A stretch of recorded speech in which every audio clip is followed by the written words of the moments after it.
So going back to the our conversation about references, you can see that my copy constructor takes its argument by reference, and my assignment operator also takes its argument by reference, right?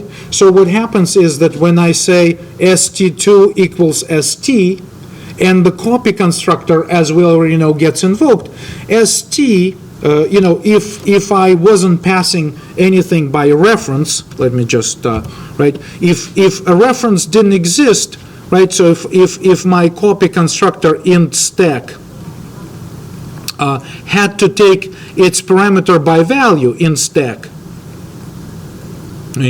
another, not by reference, but if I had to pass it by copy, this is not good, because I have an object, right, which is the original stack.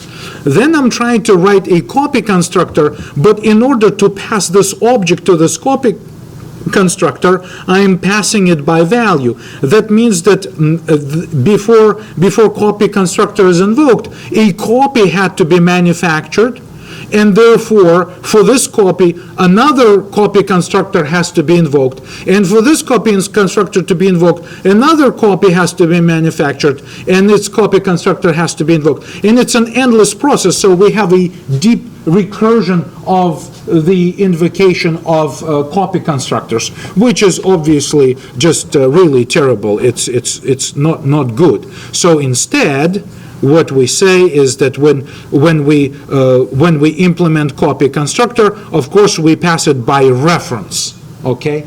And if references did not exist, then we would have to switch over to the pointer notation, right?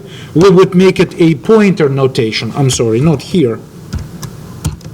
Not here. For the copy constructor, we would have to, in order to avoid making copies, we would have to pass another by pointer, and then the user of our class would be forced to say address of deep copy. Only then, you can then invoke this version of the copy constructor.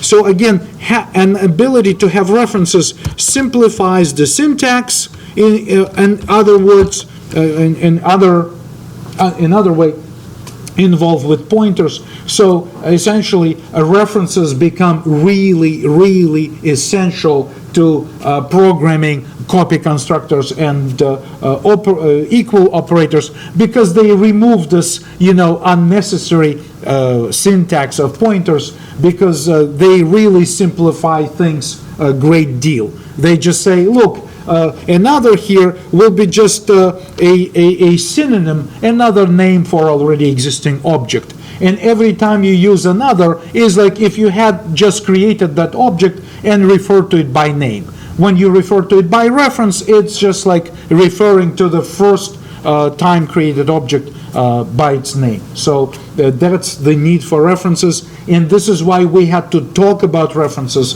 today, because we got our introduction to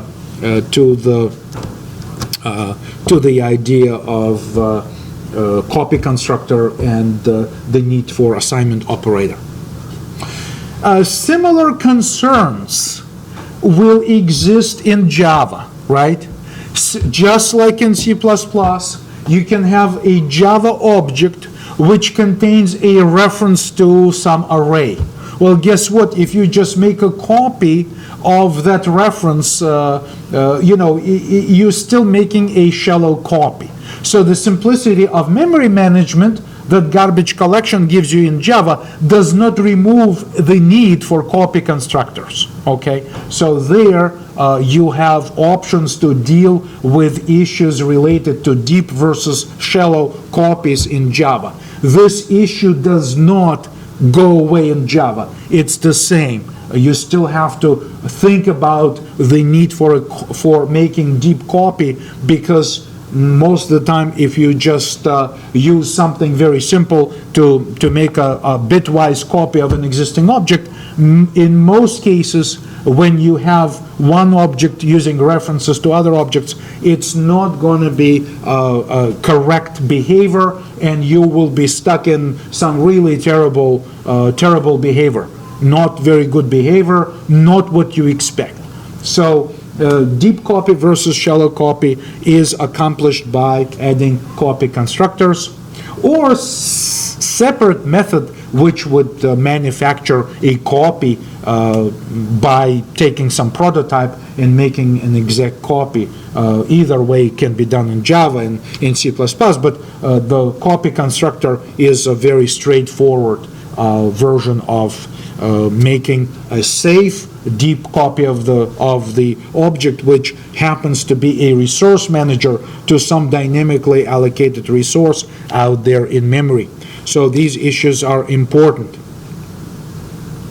What else I need to tell you today is that I would like to essentially show you just a few touches to make this in stack, and I will post the sample code, both version 2 and this version 3.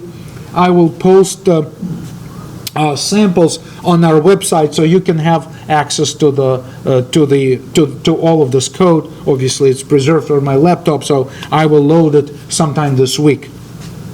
So a few more touches before we move on to other discussions today.